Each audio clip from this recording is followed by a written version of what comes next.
Шефицата во оставка и денеска не се појавила на работа. Катица Јанева не пуштила ниту писмено образложение зошто е одсутна од СЈО, каде што најави дека ќе остане се додека партиите не договорат нејзин наследник. Се проверува комуникацијата во нејзиниот телефон кој беше запленет во рамки на акцијата Рекет. Но се уште нема информација која била нејзината улога во оваа истрага. Премиерот Зоран Заев побара што побрзо Русковска да открие дали Јанева била злоупотребена или учествувала во рекетот.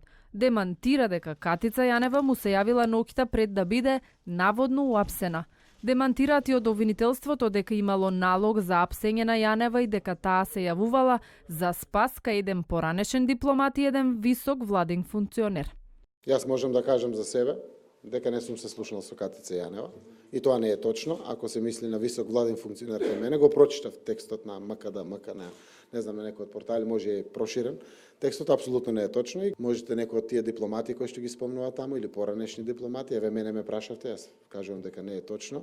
Јавното обвинителство секако е должно да информира и да даде информации дали се работи за злоупотреба или употреба на Катица Јанева во целиот овој процес, согласно доказите со кои што располагаат. Да, се обратиле бизнисмени кои што не се од Скопје до мене за оваа работа дека биле оценувани. Заев открива дека прво обвинителството пријавил дека бизнисмени му се жалат дека им ја бара рекет. Таму го советувале сведокот жртва сам да пријави и да си поднесе кривична пријава.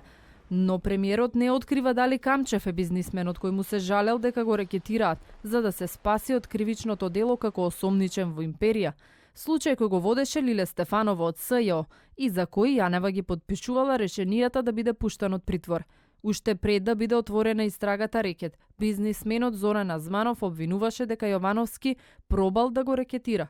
Охридскиот градоначалник пак тврди дека добил понуда за соработка со еден ТВ во која Бојан Јовановски е неформален собственик.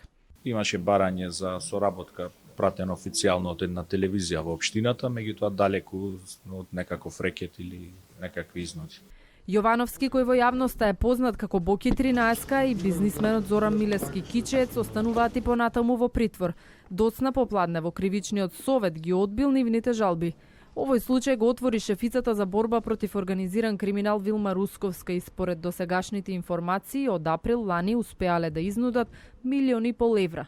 Неофицијално од Орце Камчев, со намера сумата да порасне до 8 милиони, а тој да се спаси од кривичен прогон во империја. Покрај компјутерите, обвинителството заплени и бројни парчиња брендирана облека, скап накид и часовници од домот на Јовановски, но и оружје кај Кичеец.